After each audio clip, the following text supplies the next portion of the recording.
to watch this topic in Hindi, skip the video to 2 minutes and 30 seconds. Hello everyone, welcome to another episode of Legal Update. Today's topic of discussion is bail provisions under Section 12 of JJ Act. First, let us see why it's in the news. In the recent case of juvenile in conflict with law v. versus State of Rajasthan and another, the Supreme Court criticized the Rajasthan High Court and the concerned Juvenile Justice Board for denying bail to a juvenile in conflict with the law who had been detained for over a year. Let's look at the background of the case. This case involves a juvenile who had been in custody for over a year, despite being entitled to bail under Section 12, subsection 1 of the Juvenile Justice, Care and Protection of Children Act 2015. The juvenile was charged under Sections 354 and 506 of the Indian Penal Code, as well as under Sections 9 and 10 of the Protection of Children from Sexual Offences Act 2012. The juvenile was placed in a juvenile care home as the bail application was rejected by the Juvenile Justice Board. Appeal against this decision was dismissed by both the Special Judge and Rajasthan High Court, resulting in an appeal to the Supreme Court. The court observation was as follows.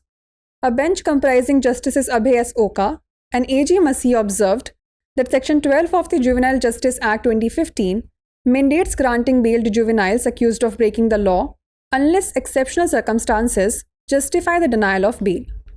Let's know more about the bail to a child in conflict with the law under Section 12 of JJ Act. Section 12 of the Juvenile Justice, Care and Protection of Children Act 2015 mandates that a child in conflict with the law should be granted bail, either with or without surety, regardless of the alleged offence. Bail may be denied if there are reasonable grounds. However, courts are required to specifically record any findings that justify the application of these exceptions when denying bail to ensure that the denial is legally sound. If bail is granted, the child may be placed under the supervision of a probation officer or in the care of a suitable person as directed by the court to ensure safety and well-being. Before we wrap up, here's a question for you. Which section of the Juvenile Justice Act mandates bail to a child in conflict with the law? Section 12, Section 13, Section 14 or Section 15? Send the answer to this question in the comment section. Like, share and subscribe for more such content. नमस्कार, legal update programme में आपका स्वागत है।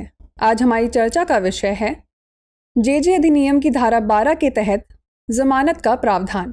सबसे पहले जान लेते हैं यह चर्चा में क्यों है।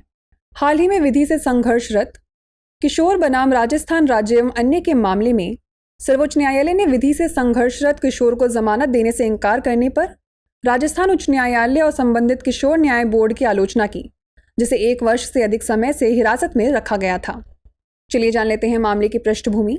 यह मामला एक किशोर से जुड़ा है जो किशोर न्याय, बच्चों की देखभाल और संरक्षण अधिनियम 2015 की धारा 12 उपधारा 1 के तहत जमानत का हकदार होने के बावजूद 1 साल से अधिक समय से हिरासत में था।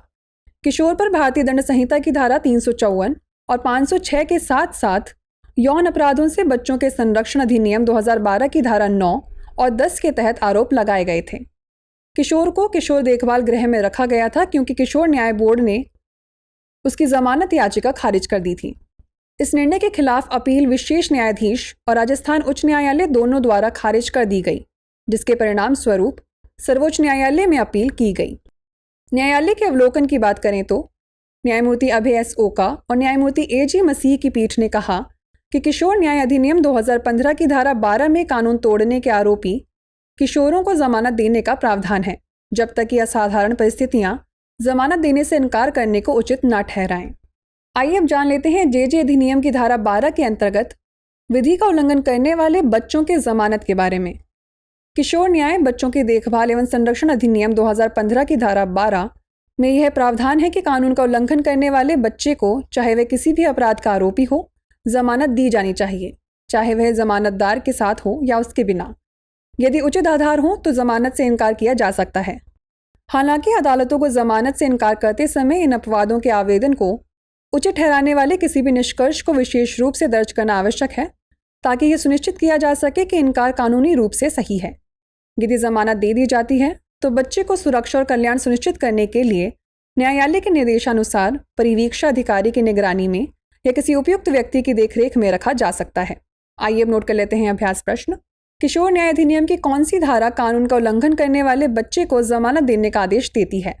धारा 12, धारा 13, धारा 14 या धारा 15? इसका उत्तर हमें कमेंट सेक्शन में ज़रूर भेजिएगा। ऐसी और वीडियोज़ देखने के लिए लाइक, शेयर और सब्सक्राइब करना ना भूलें। धन्यवाद।